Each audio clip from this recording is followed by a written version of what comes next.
이 시간 하나님의 말씀 보겠습니다. 하나님의 말씀은 누가복음 23장 말씀입니다.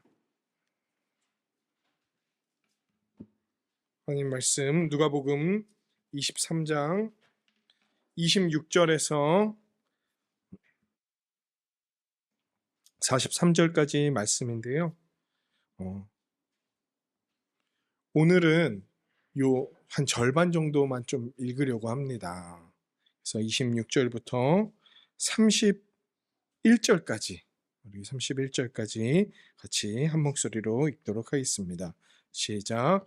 그들이 예수를 끌고 갈 때에 시몬이라는 구레네 사람이 시골에서 오는 것을 붙들어 그에게 십자가를 지워 예수를 따르게 하더라. 또 백성과 및 그를 위하여 가슴을 치며 슬피 우는 여자의 큰 무리가 따라오는지라.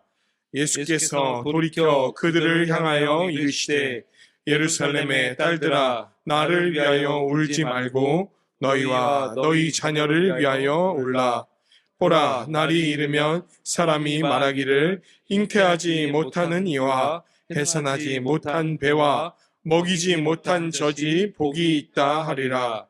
그때 사람이 산들을 대하여 우리 위에 무너지라 하며 작은 산들을 대하여 우리를 덮으라 하리라. 푸른 나무에도 이같이 하거든 마른 나무에는 어떻게 되리요 하시니라. 아멘. 아멘. 할렐루야.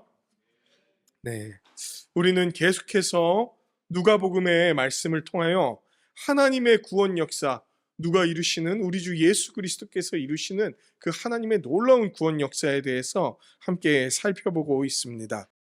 예수님은 이게 누가복음의 말씀을 통해서 어떤 것들을 보여주시나요? 예수님께서는 자신의 모든 사역을 통해서 죄로 인해 발생한 모든 비참함과 괴로움을 겪는 자들을 하나씩 건져내시면서 그분이 이루시는 해방과 회복의 구원, 즉 자신이 가지고 오신 그 하나님 나라에 대해서 이렇게 보여주시는 일들을 이 땅에서 펼쳐 보이고 계세요. 내가 가져온 것이 바로 하나님 나라다. 너희가 회복되는 것도 바로 내가 가져온 그 하나님 나라 때문이다. 하나님 나라에는 죄가 없다. 하나님 나라에는 병이 없다. 하나님 나라에서는 귀신에게 눌림받는 것도 없다. 하나님 나라에서는 더 이상 고통이 없다. 내가 가져오는 나라가 그 나라다. 너희의 죄로 말미암아 시작된 이 모든 것들을 내가 이제 해결하려고 이 땅 가운데 왔다. 이것을 예수님의 공생의 3년 내내 이것들을 보여주시고 알려주시고 들려주시는 그 사역들을 행하셨어요. 그리고 이제 그 구원을 완성하는 단계에 있어서 마지막 단계로서 예루살렘에 들어오셨어요. 예수님은 정해진 그 시간, 정해진 그곳을 향하여 한 걸음씩 나아가셨고 모든 반대와 어려움 속에서도 마치 그분이 막 그들에게 끌려가는 것 같지만 실제 우리가 말씀을 자세히 보면은 막 억지로 끌려감을 당하고 있는 게 아니라 예수님이 스스로 그 자리로 나아가고 계시다는 사실을 우리는 바라보게 됩니다. 그리고 그 과정 가운데에서 지난주 말씀은 어떤 내용이었습니까? 빌라도의 재판정 앞에 선 예수님의 모습을 보여주고 있었어요. 그 자리에 어떤 사람들이 있었나요? 관리들이 있었습니다. 우리가 대서장이라고 부르던 그 아주 높은 지위의 사람들이 있었습니다. 그리고 누구도 있었나요? 백성들도 이제는 그 자리에 있었습니다. 그리고 그들이 외치기 시작합니다. 뭐라고요? 예수를 십자가에 달라고 죽이라고. 빌라도와 헤롯은 그에게서 죄를 찾지 못했다라고까지 얘기했습니다. 그 악한 통치자들도 웬만하면 악한 통치자들이기 때문에 조그만 꼬투리라도 잡아서 그냥 죽일 수 있거든요. 그런데도 도무지 그의 죄를 찾아낼 수 없었어요. 그런데도 백성들과 관리들과 높은 지위에 있는 사람들은 다 같이 한 뜻이 되어서 외치기 시작합니다. 예수를 죽이시오. 그리고 바라바를 풀어주시오. 예수님 대신 죄인인 바라바가 자신들을 해방시켜 줄 것을 기대하면서 또는 아예 나의 정적이자 나를 거슬리게 하는 저 예수라는 존재, 내 마음을 불편하게 만들고 내 생각을 어지럽게 만드는 저 예수라는 존재가 내 삶에서 사라졌으면 좋겠다. 저자는 내 소원을 이루어 줄 것 같지 않아. 왜 빨리 안 해주는 거야? 왜 빨리 로마로부터 건져주지 않는 거야? 그럴 거면 차라리 죽어져 없어지는 게 나아. 예수님이 아닌 세상의 방식으로 자기들에게 해방을 가져다 줄 바라바를 기대하며 풀어달라고 외치고, 무죄한 예수님을 버려버리는 일이 그 자리에서 일어났던 거예요. 빌라도도 결국은 어쩔 수 없어 예수님을 유죄로 판결하고 십자가로 내어가게 하신 거예요. 죄 없는 예수님이 끌려갑니다. 그리고 이것을 통해 죄인 한 명이 해방되는 일이 벌어졌어요. 예수님이 끌려가고 누가 풀려났습니까? 바라바라는 아주 극악무도한 죄인이 풀려났어요. 겉모습은 뭐 같지만, 해방자 같지만 실제 그 본질은 살인자였던 그가 풀려나는 거예요. 네, 예수님은 이 한 명의 죄인, 그 살인의 본질을 지니고 있는 하나님을 대적하는 이 죄인 한 명의 해방을 위해서 십자가로 나아가신 거예요.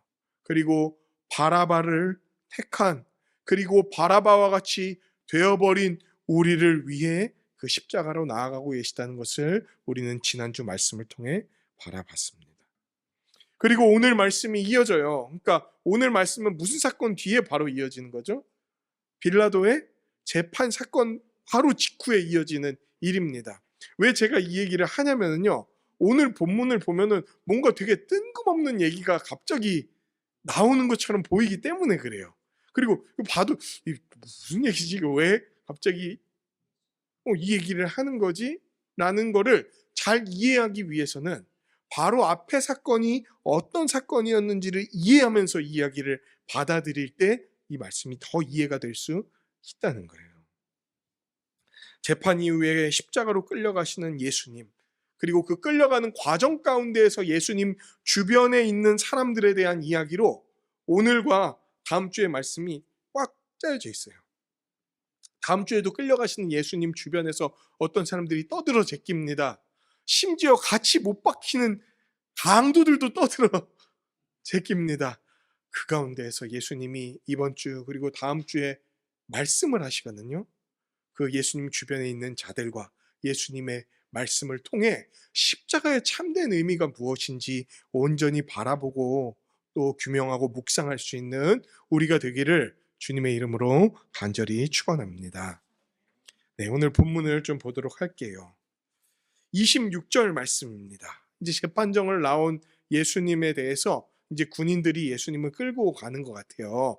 근데 뭘 지우고 끌고 가냐면요, 당시에 십자가 형벌을 언도받은 죄인은요, 자신이 못 박혀야 되는 장소까지, 재판정에서부터 그 장소까지 십자가를 짊어지고 가게 되어 있습니다. 그러니까 형벌은 이미 이때부터 시작이 된 거예요. 십자가가 이 사람이 매달려야 되는 나무이기 때문에, 그리고 높이가 3m 이상 되기 때문에, 여러분 혹시 남자들은 약간 알 수도 있어요. 혹은 여군이셨던 분들도 좀 알 수 있습니다. 목봉체조라는 게 있어요. 군대에 가면 이렇게 나무 통, 이렇게 영상에선 보신 적 있죠? 이렇게 막 군대에서 얘기하는 거. 그거 해보신 분들 어땠나요? 저는 엄청 무거웠어요. 왜냐면 제가 키가 작아서. 중간에 있었으면 괜찮은데 키가 작은 사람이 중간에 있으면 괜찮습니다. 조금만 들면 돼요. 키 큰 애들이 다 들어주니까. 근데 꼭 키 작은 사람을 앞에 세우더라고요. 무게가 앞으로 그냥 쏠려요. 나무 무게가 엄청 무겁습니다. 그런데 예수님은 혼자 그 3m 높이에 되는 나무를 혼자서 짊어지고 가시는 거예요. 근데 우리 좀 전에 말씀 기억해 볼까요? 예수님 신문당하실 때 어떤 일들을 겪었는지 아십니까? 침뱉음 당하고 채찍으로 맞고 이런 일들이 벌어졌어요. 그때 채찍에 대한 설명을 제가 조금 다시 해드린다면, 가죽이에요. 가죽인데 끝에는 철편이 달려 있어요. 쇠조각이 이렇게 납작한 쇠조각이 달려 있어서 그걸로 사람 몸을 치면은 그 쇠조각이 몸을 파고듭니다. 그리고 떼어낼 때 살과 함께 뜯어집니다. 여러분 조금만 카토칼 비어도 막 난리 나죠. 거기 물 들어가고 뭐 이런 막 따갑다 그러고 막 막 우리 약 바르고 막 밴드 붙이고 하잖아요. 근데 그 채찍질을 몇 차례 당하면서 예수님 신문을 당하셨고, 근데 지금 그런 몸에다가 나무 십자가 뭐 빼빠질 하면서 뭐 했겠습니까? 그냥 거친 나무 그대로 깎아다가 그 완전히 상처투성인 사람 몸에다가 얹어 놓은 거예요. 거기다 이 채찍질 몇 대 당하면 그냥 진이 다 빠지거든요. 그런 상태에 있는 사람한테 십자가를 지고 걸어가라고 얘기를 하는 겁니다. 예수님이 거기까지 자기 형벌 받아야 될 곳, 이제 33절에 보면은 그 형벌 받아야 될 곳에 이름이 나옵니다. 뜻이 나오는데요. 해골이라고 하는 곳이에요. 다른 복음서에서는 그곳에 이제 헬라어 이름을 골고다라는 이름으로 이렇게 보여줍니다. 그리고 거기에 라틴어식 이름이 갈보리라는 이름이에요. 우리가 갈보리는 많이 들어봤죠. 근데 거기에 원래 이름은 골고다, 뜻은 해골이라는 곳의 이름. 거기에서 예수님이 이제 달리러 가시는 거예요. 예수님이 져야 될 그 십자가의 무게와 고통은 엄청났죠. 근데 몸이 쇠약해졌어. 그러니까 뭐 제대로 질 수 있겠습니까? 가다가 뭐 쓰러지기도 하고 무릎을 꿇기도 하고 막 온갖 고난을 당하면서 그걸 끌고 가겠죠. 그러니까 보다가 안 되겠는 거예요. 거기까지 예수가 이걸 짊어지고 다 못 갈 것 같은 거야. 근데 거기까지 가야 되거든요. 그런데 로마 병사들도 이 십자가를 대신 져주거나 들기를 싫어합니다. 왜 그랬을까? 그 십자가는 치욕, 수치, 반역, 저주, 더러움의 상징이니까 거기에 별로 손을 안 대고 싶은 거예요. 그걸 짊어지고 싶지 않은 거예요. 조금이라도 가까이 하고 싶지 않은 그 상징이 십자가입니다. 그러니까 저기에 있던 어떤 유대 사람 한 명을 불러요. 너로 나와. 그래서 어떤 사람이 차출이 됩니다. 그리고 예수님이 짊어져야 될 십자가를 그 사람이 어느 기간, 어느 구간까지 대신 짊어지고 가게 되는 이야기. 이게 바로 26절의 이야기입니다. 그 사람의 이름은 시몬이라는 사람이었고, 구레네라고 하는 로마의 식민지가 있어요. 지금의 북아프리카에 있는 리비아라는 나라가 있거든요. 그 근처에 있는 키레나이아라는 지방을 이제 한자어로 바꾸면 그 구레네예요. 그 구레네라는 곳에서 온 유대인 교포를 붙들어다가 예수님 대신 십자가를 지게 했어요. 그는 아마 유월절을 지키기 위해 예루살렘으로 이렇게 오고 있었던 길이었던 것 같아요. 근데 뭐 예수님이 십자가에 달려간다는 것을 듣고 궁금해서 왔는지, 혹은 그냥 전혀 영문도 모르고 예루살렘 가다가 그냥 붙들려서 짊어지게 됐는지에 대해서는 성경에서 나오지는 않고 있습니다. 그냥 나오는 거라고는요, 시몬이라는 구레네 사람이 시골에서 예루살렘으로 오고 있는 것을 붙들어다가 그에게 예수님이 져야 될 십자가를 대신 지워서 어느 구간까지 예수님을 따라가게 했다라는 성경의 증언만 나와 있는 거예요. 이 사람 십자가를 자기가 짊어질 거라고 막 기대하면서 왔을까요? 전혀 그렇지 않았을 거예요. 뭐 가다가 그냥 붙들렸거나 궁금해서 구경 왔다가 붙들렸거나 뭐 그랬을 거예요. 기대도 못했던 일, 상상하지도 않았던 일이 벌어져 버렸어. 얼마나 끔찍했을까. 로마인들만 십자가를 싫어하는 게 아닙니다. 유대인들은 로마인보다 더 싫어했어요. 왜 그런 줄 아십니까? 왜 유대인이 로마인보다 십자가를 더 싫어한 줄 아세요? 신명기 말씀에 보면은 하나님의 저주를 받아 죽은 자에 대한 표시를 어떻게 하냐면 나무에다가 달아서 올립니다. 그러니까 어떤 형벌을 받고 나무에 달아다가 이렇게 걸어두잖아요. 그럼 그게 뭐냐면 하나님의 최악의 저주를 받아 죽은 사람이 저 사람이다 라는 걸 보여주는 게 나무에 달아 죽이는 거예요. 나무에 달린 자마다 저주를 받은 자라는 게 신명기 구약의 율법의 내용입니다. 그러니까 어떤 유대인도 자기가 죽을 때 나무에 달려 죽기를 원치 않습니다. 나무에 막 이렇게 짊어지고 이런 것들을 전혀 원하지 않아요. 차라리 동물들한테 다 뜯겨서 죽을지언정 나무에 달리는 것만큼은 피하고 싶은 게 유대인들의 심정인데, 로마 병사가 붙들어다가 그 끔찍한 형벌의 십자가 형태를 짊어지었으니 뭐 그걸 누가 기대했겠습니까?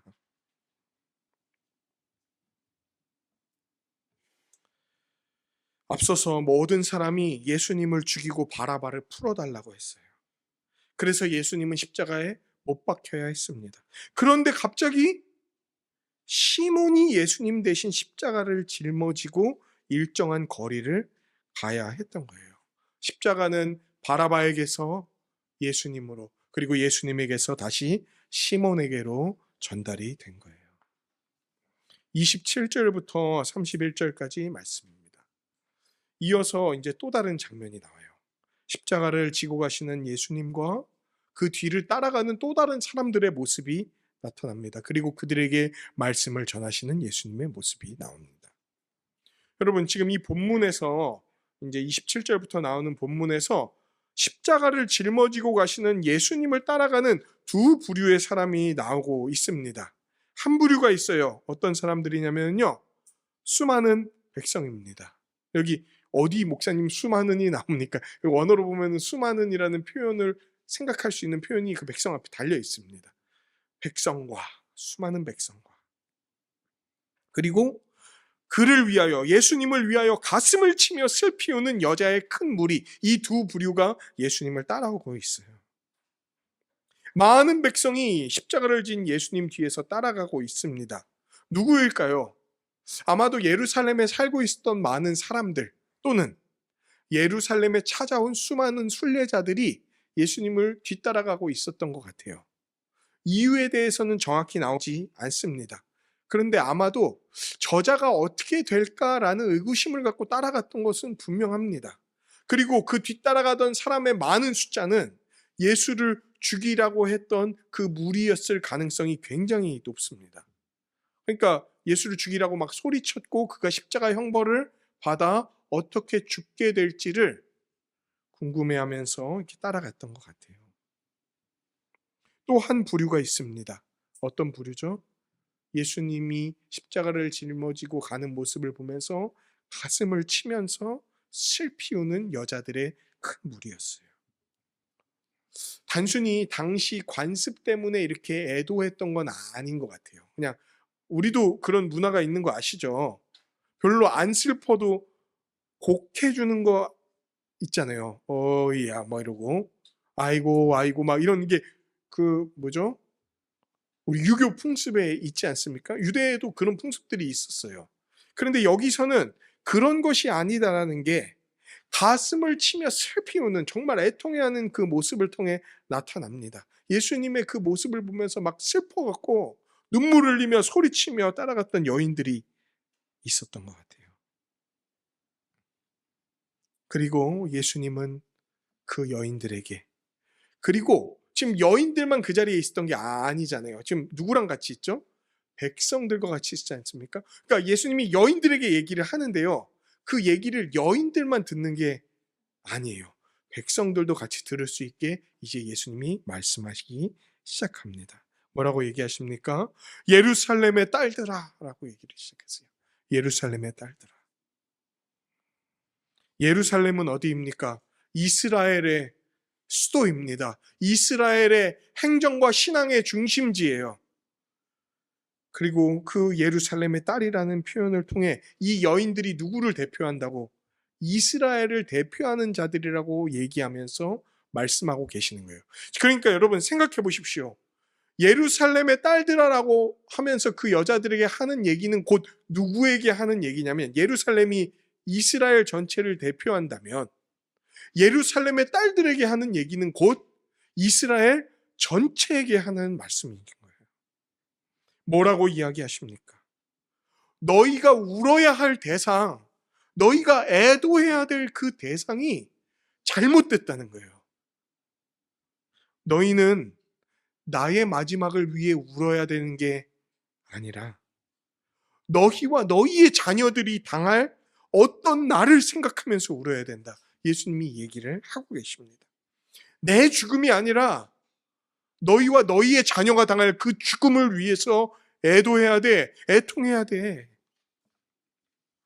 그리고 사실 이 이야기에 대해서는 이미 누가복음 21장 20절에서 26절 말씀을 통해서 예수님이 말씀하신 바가 있습니다. 같이 함께 말씀을 보도록 하겠습니다. 누가복음 21장 20절에서 26절까지 말씀입니다. 앞에 띄워놓겠습니다.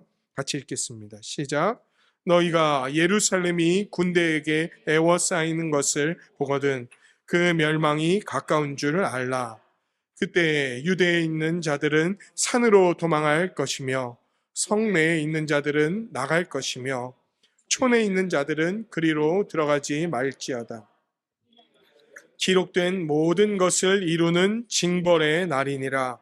그 날에는 아이벤 자들과 젖먹이는 자들에게 화가 있으리니 이는 땅에 큰 환난과 이 백성에게 진노가 있겠음이로다.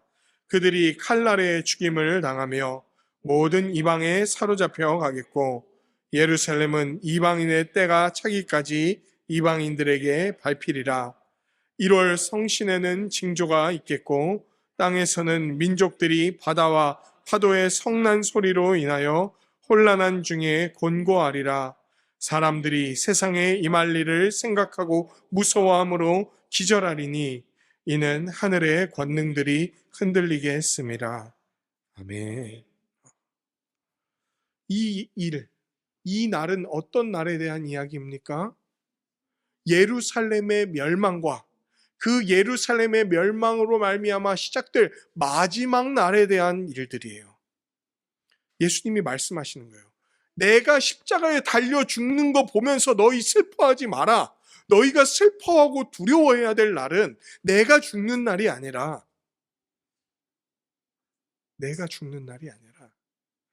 너희가 겪게 될 마지막 날들이야. 그리고 그 마지막 날이 시작되었다는 것은 예루살렘의 멸망을 통해 확증될 거고 그 이후에 있는 모든 일들이 그리고 그 이후에 완성될 마지막 날이 너무나 크고 두려운 날이 될 것이기 때문에 내가 십자가에 죽는 거 슬퍼할 게 아니라 너희의 마지막을 슬퍼해야 된다. 나를 거부하고 나를 끝까지 부인한 너희의 마지막 날이 슬퍼해야 될 날이 될 것이다.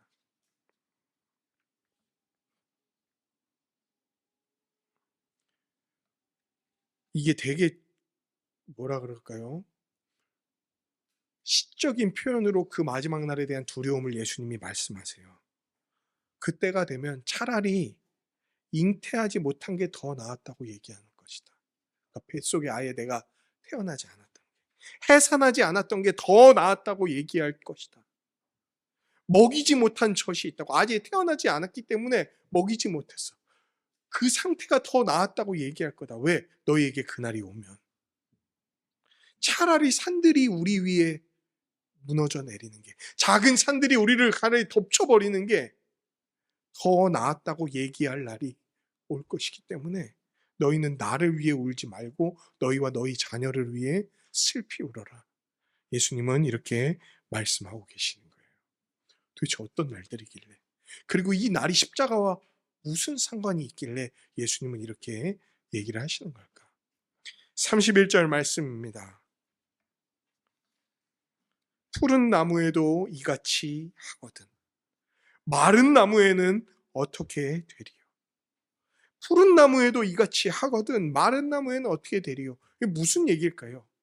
이것은 지금 예수님과 우리의 마지막에 대한 얘기를 예수님이 비유로서 던지고 계시는 거예요.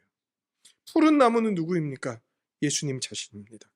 죄가 없는 푸른 나무, 생명의 물기가 차고 넘치는 내가 죄인으로 여겨져서 하나님의 심판대인 그 십자가에 붙들려 가는데 생명의 물기가 하나도 없는 너희 죄인들, 생명의 물 자체, 생명의 나무인 나 자체를 받아들이지 않는 너희 말라 비틀어진 너희 나무가, 메시아를 거부하고 배신한 너희 그 말라 비틀어진 나무의 운명이 어떻겠냐? 푸른 나무도 이같이 되는데 마른 나무에게는 어떤 일들이 벌어지겠냐? 그러니까 나를 위해 울지 말고 너희를 위해 울어야 돼. 구약 성경에서 하나님의 심판으로 이스라엘이 멸망하는 것들을 비유할 때요, 나무가 잘려져 나가거나 나무가 불타버리는 장면들로 묘사되는 것들이 많이 나옵니다. 즉 지금 예수님이 어떤 얘기 하시는 겁니까?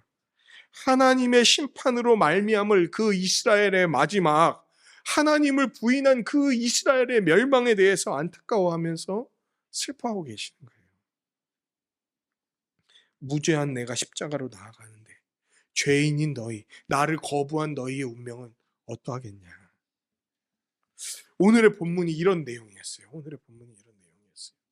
지금 십자가로 나아가시는 예수님이 자신을 둘러싼 사람들에게 이 얘기를 하면서 오늘 본문의 내용이 마칩니다.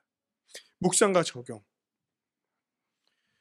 우리한테 예수님의 십자가는 여러분 어떤 의미죠? 여러분들에게 예수님의 십자가는 어떤 의미입니까? 우리는 십자가를 어떻게 바라봅니까? 십자가를 볼 때 어떤 생각들을 합니까? 너무 때로는 십자가를 멀게 여기지는 않나요? 혹은 우리가 이렇게 십자가 얘기할 때 되게 상투적으로 좀 대하지는 않나요? 십자가 뭐 감사하죠. 예수님의 십자가 믿어야죠. 혹은 십자가, 그 뻔한 얘기, 이제 좀 십자가 얘기 좀 그만하지. 좀 더 신박하고, 좀 더 어떤 더 재밌고 극적인 이야기 없나? 맨날 목사님은 십자가 얘기만 해. 십자가 목사님이야. 또는 목사인 저조차 십자가를 대할 때 정말 뻔하게, 상투적이게, 또 나와는 멀게. 때로는 좀 십자가가 궁금하기도 해요. 또 참 신기한 이야기다라고 느껴질 때도 있어요.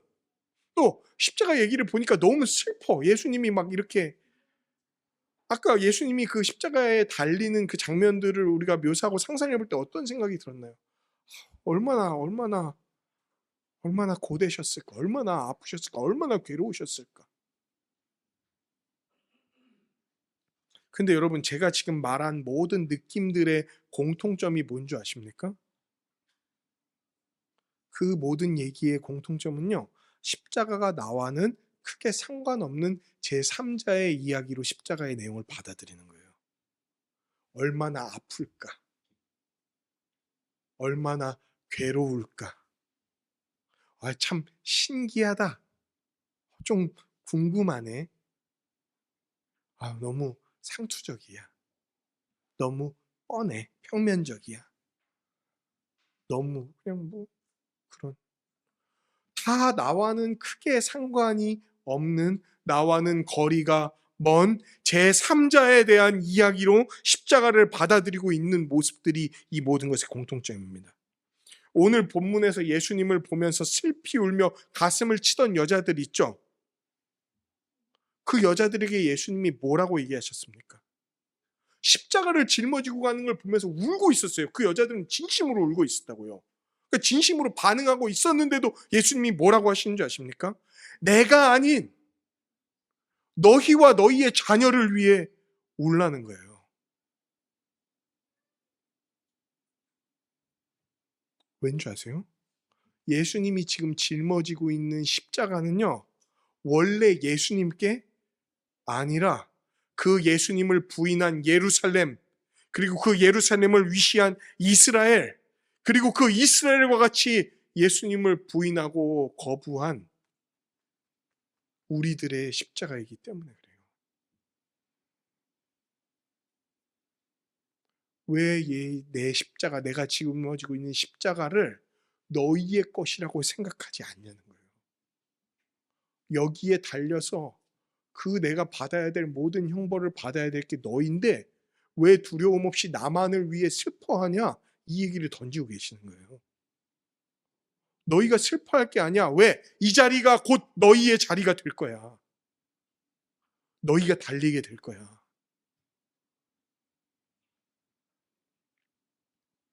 십자가는 예수님의 것이 아닌 원래 우리의 이야기입니다. 우리와 무관한, 그저 신기한, 좀 슬픈 그런 이야기가 아니에요. 십자가는 우리의 멸망의 이야기고 우리의 참혹함의 결과입니다. 예수님이 뭐라고 얘기하시나요? 결국은 너희가 십자가에 달릴 거라는 거예요. 나를 끝까지 거부한 자들의 운명, 그 죄 가운데 살아가는 자들의 운명은 십자가에 달린 운명이에요. 그리고 그걸 어떻게 묘사했습니까? 차라리 큰 산이 우리에게 떨어져서 내가 고통 속에서 그냥 피떡이 되는 게 더 낫다. 작은 산이 우리를 덮어버려서 흙이 온갖 눈과 귀와 코와 입으로 다 들어가서 괴로움과 기침으로 그냥 숨이 막혀서 괴로워하다 죽는 게 차라리 낫다고 할 정도로 십자가 위에서 우리에게 벌어져야 될 형벌이 어떤 것인지에 대해서 예수님은 분명히 얘기를 하고 계시는 거예요. 그런데도 어쩌면 우리는 이렇게도 이 십자가가 우리와 상관이 없는 사람인 것처럼, 십자가가 나와 거리가 그렇게 먼 것처럼, 나랑 십자가가 아무런 상관이 없는 사람인 것처럼, 그렇게 그냥 몇 가지의 감상 포인트를 놓고 아이고 그렇구나, 십자가 보니까 좀 어떠네, 이렇게 얘기할 수 있냐는 거예요. 예수님은 말씀하세요. 예루살렘의 딸들아, 나를 위해 울지 말고 너희와 너희 자녀를 위해 울라. 십자가를 짊어지고 가시는 예수님의 말씀입니다. 십자가는 원래 내 거예요. 그렇다면 다시 한번 본문을 보자면, 두 번째로 구레네 사람 시몬의 얘기는 왜 나왔을까요? 구레네 사람 시몬의 얘기는 왜 나왔을까? 여러분, 시몬이 예수님 대신 십자가를 지잖아요. 시몬은 무슨 위대한 사명을 갖고 와갖고 내가 예수님 대신 십자가를 져야겠다. 아유, 예수님 힘들겠다. 내가 좀 대신 지고 가야겠다. 혹은 예수님 따라가는 길은 십자가 지면서 가는 길이지, 뭐 이러면서 십자가 진 겁니까? 본문이 뭐라고 나오나요? 그 사람 그냥 시골에서 올라오던 중이었어요. 거기에다가 징발됐다고 나옵니다. 그냥 붙들려서 대신 진 거예요. 어떤 의사와 의지를 갖고 진 게 아니에요. 그러니까 무슨 십자가 지는 제자의 모습 이런 게 아니에요. 그는 무작위로 차출돼서 예수님이 져야 될 십자가를 지는 모습을 보여주는 사람의 역할을 하고 있습니다. 그런데 시몬의 이야기가 어떤 이야기 다름에 바로 나왔죠? 빌라도의 판결, 재판 이후에 곧바로 나오는 얘기가 시몬의 이야기입니다. 빌라도에 의해 바라바 대신 십자가형을 받는 예수님의 이야기는 우리 대신 형벌을 지고 가는 예수님의 이야기를 보여줍니다. 그러나 무작위로 차출되어 십자가를 진 시몬의 모습은 다시금 십자가가 원래 예수님의 것이 아니라 우리의 것이었다는 걸 보여주는 거예요. 그 누구도 십자가를 피해갈 수 있는 사람이 없다는 걸 얘기하는 겁니다. 겉으로 보기에 시몬은 어떤 사람이에요? 그냥 구레네라고 하는 도시의 교포예요. 그리고 실제로 여러분, 구레네라는 도시는요, 로마 식민지 안에서도 유대인들이 굉장히 많이 살았던 도시고요, 교포들의 도시들 중에서도 가장 경건하게 여겨지는 도시들 중에 하나였어요, 구레네가. 그래서 아예 그 예루살렘 안에 구레네 교포 유대인들의 회당이 따로 있을 정도로 뭐라 그럴까요? 굉장히 경건하고 좀 도덕적이고 유대교를 잘 믿는 어떤 사람들의 일파로 여겨지는 게 구레네인들이었어요.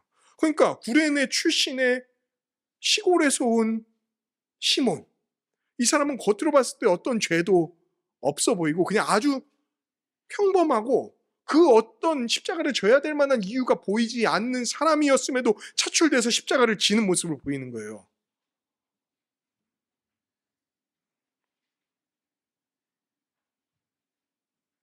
우리는 평범한 구레네 출신의 시몬과 같이 평범한 삶을 살아가는 것처럼 보이는 사람들일지도 모릅니다.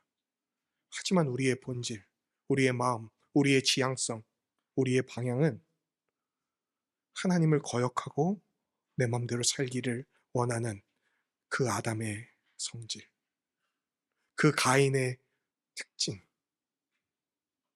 그 바벨탑을 쌓은 이들의 본질, 노아의 홍수 시대에 그 끔찍한 일들을 저지르면서 살아갔던 사람들의 특징, 소돔과 고모라가 보여주었던 그 쾌락을 추구하는 자들의 모습과 다르지 않은, 겉모습으로 봤을 땐 구레네 출신의 시몬과 같을지 모르지만 그 안의 내용은 누구라도 붙들려서 십자가를 짊어지어도 전혀 이상하지 않을 자들, 그 자들이 우리라는 것을 시몬의 이야기는 보여주는 거예요. 시몬이 아니었어도 돼요. 그냥 그 자리에 있는 아무나 갖다 놔서 그냥 십자가 얹었어도 하나님 눈에는 전혀 이상하게 보이지 않는다는 거예요. 사람들은 다 예수가 최악의 죄인이기 때문에 저렇게 끌려간다고 생각하고 봤을 거예요. 아닙니다. 그 자리 그 예수를 따라가던 모든 자가 다 지금 십자가를 등에 짊어지고 가고 있는 자들이었던 거예요. 그런데 끝내 십자가에 달린 분은 누구였습니까? 예수님입니다. 끝내 십자가에 달리신 분이 예수님이에요. 예수님이 거기에 달려야 되는 우리 대신 달려주셨어요.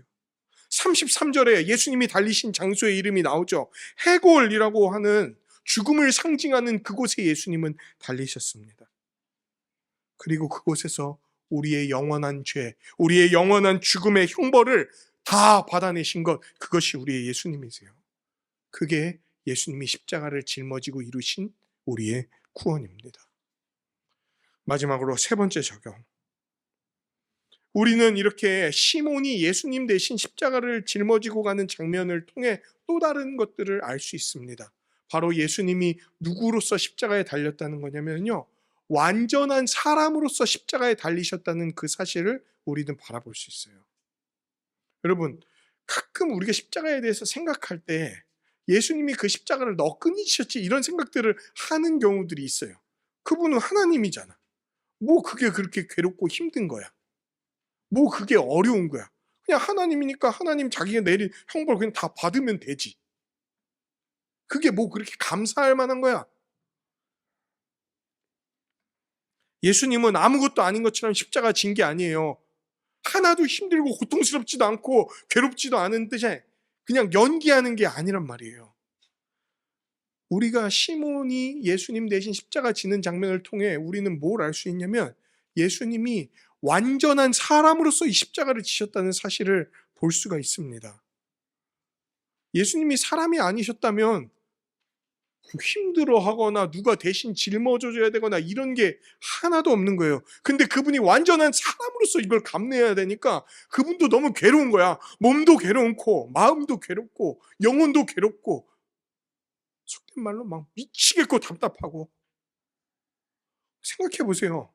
자기가 죄가 있어도 그런 형벌을, 끔찍한 형벌을 당하면 막 소리를 치고 난리를 칠 텐데 제일 억울할 때가 언제입니까?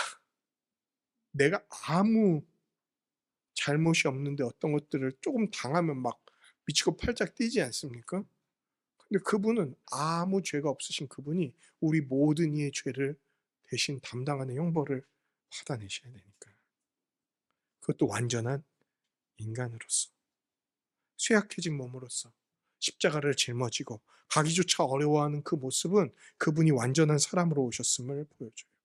그분은 충분히 고통스럽고 충분히 괴로웠어요. 그분은 피 흘리셨어요. 신음을 내뱉으셨어요. 땀 흘리셨어요. 눈물로 가득한 모습으로 십자가를 짊어지고 가셨어요. 여러분, 십자가를 막 예수님이 이렇게 뭐 씩씩하게 짊어지고 하고 그런 거 아니에요. 여러분이 너무 힘들었을 때, 너무 고통스러웠을 때 얼굴이 어떤 얼굴입니까? 어떤 표정을 짓습니까? 제가 군대에서 최악의 유격 훈련을 받았던 적이 있었는데 그때 온 얼굴에 있는 구멍에서 물이 다 나오는 거예요. 땀 나오고 콧물 나오고 막 침 나오고 눈물 나오고 막 악다구니를 쓰면서 했거든요. 예수님 그거보다 더 하셨을 것 같은데. 그 얼굴, 그 모습, 그 몰골이 사람이잖아요, 사람. 예수님은 그렇게 우리의 형벌을 받아내신 거예요. 사람으로서 받아내신 거예요. 십자가를 지고 가는 예수님은 무슨 멋짐의 상징 이런 게 아닙니다. 십자가를 지고 가는 예수님은 고난 그 자체이고 괴로움 그 자체인 거예요. 형벌 그 자체인 거예요. 형벌과 순환이 그의 온 몸과 영혼을 감싸고 있는 거예요. 예수님은 우리가 받아야 될 형벌을 대신 혼자서 다 감내하신 거니까. 그럼 왜 사람으로 그 형벌을 받아야 됩니까? 오직 사람이 받아야 될 형벌을 대신 질 수 있기 때문에 그래요. 사람이 아닌 다른 것이 사람의 형벌을 대신 질 수 없습니다. 그러므로 우리가 구약에서 말한 제사는 진짜 죄를 해결해 주는 게 아니에요. 그게 진짜 죄를 완전히 해결해 주는 거라면 계속 제사를 안 드렸겠지. 제사는 신약 시대에 예수님이 이것을 완전히 이룰 것을 믿는 표징이었지. 동물의 죽음이 사람이 짊어져야 될 영원한 죽음을 해결할 수가 없습니다. 오직 사람의 죄는 사람이 그 형벌을 짊어짐으로 해결할 수 있는 거예요. 그래서 예수님이 사람으로서 그 모든 형벌을 다 감당해 내신 겁니다. 세상의 창조자요, 만왕의 왕이요, 만유의 주요, 모든 입이 영광을 돌리기에 합당한 가장 존귀한 자, 모든 이름 위에 가장 뛰어나신 이름이 시몬이 십자가를 대신 져야 될 정도로 이 땅 위에 피와 침과 눈물을 흘리면서 헐떡이고 계시는 거, 그게 예수님의 십자가 모습입니다. 성화에 나온 것처럼 멋지게 뭐 달려 계시고 이런 거 아니에요. 처참한 몰골로 그곳에 걸려 계시는 거예요. 십자가에 달려야 할 나를 위해서 예수님이 대신 달려 계시는 거예요. 사람이 돼서 그 일을 행하시는 겁니다. 내 십자가가 예수님 자신의 십자가가 되게 하시려고, 우리를 향한 자신의 사랑을, 하나님을 향한 자신의 사랑을 그렇게 보이시면서 우리를 다시금, 죄 많은 우리를 다시금 하나님 나라에 들어가게 하시기 위해 사람이 되어 이 땅에 오신 것, 그리고 십자가로 그 걸음을 옮기신 것, 그게 예수님의 구원입니다. 사랑하는 우리 한세사람 성도 여러분, 십자가는 내가 있어야 할 것입니다. 십자가는 나의 거예요.